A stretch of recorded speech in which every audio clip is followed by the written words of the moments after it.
na tao para gawin yung mga bagay na ito. Tama ba? Wala ito sa mga sagot ninyo? We deny that, Your Honor. You deny? That is not accurate, Your Honor, and we will present evidence or counter evidence to prove Okay, that. so let me clarify. Sa lahat ng sagot ninyo so far, hindi pa nyo tinatanggi ito, pero in your time presenting evidence, you will deny that there was a person contracted by the Vice President. Your Honor, to clarify, I don't understand, Your Honor, when we were asked, but in your because answer, you have an answer. There is an impeachment we complaint. denied it, Your Honor. We denied it in our answer, which we filed before the Senate Impeachment Court. You denied it in your answer? Correct, Your Honor. If I remember correctly, ang nabanggit doon ay freedom of expression. Was there an exact statement there na hindi totoo na meron ngang kinontrata ang o kinausap ang Vice Presidente para gawin ito? We maintain our position that we denied it, Your Honor.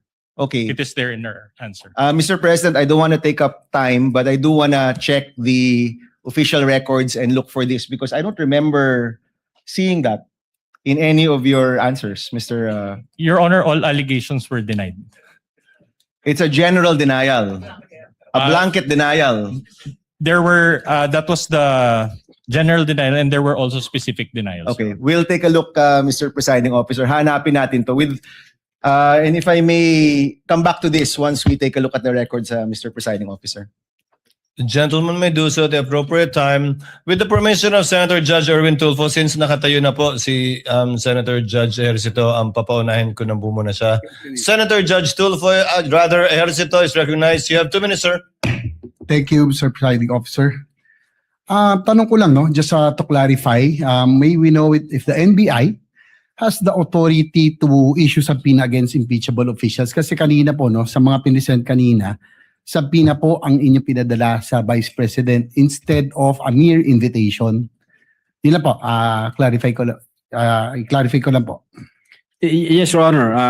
Under Republic Act 10867, the NBI has authority to issue subpoena. And as a matter of fact, the case involving the Vice President falls under Section 5, Paragraph G, which the NBI has primary jurisdiction to undertake investigation, Your Honor. Likewise, for the information may we know what constitutes a grave threat that will prompt the NBI to conduct an investigation as compared to a light threat? No, what are the elements that are needed to be present to be considered a grave threat? Well, for grave threat, Your Honor, if naalala ko siya, if a person threatens another person with the infliction upon the latter's person, property, or honor, or that of the latter's family, with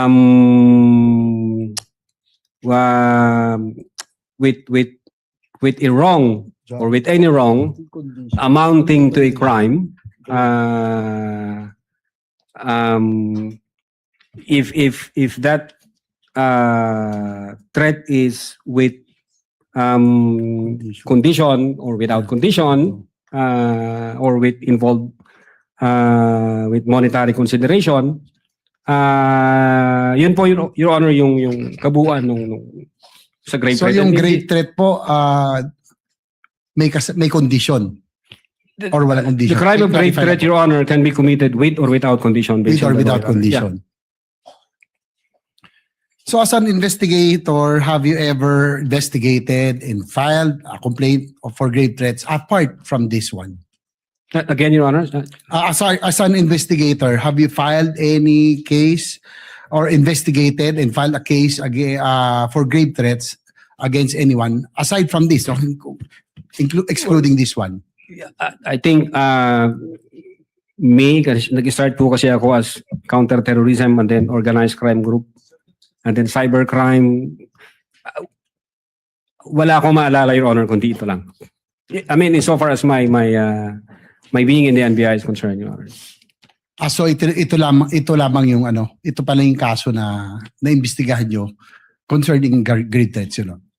I think yung iba, may mga naimbestigahan, Your Honor. Pero again, sabi ko, yung sa sarili ko po, yung experience ko from counter-terrorism hanggang sa organized transnational crime group, hanggang sa cybercrime division.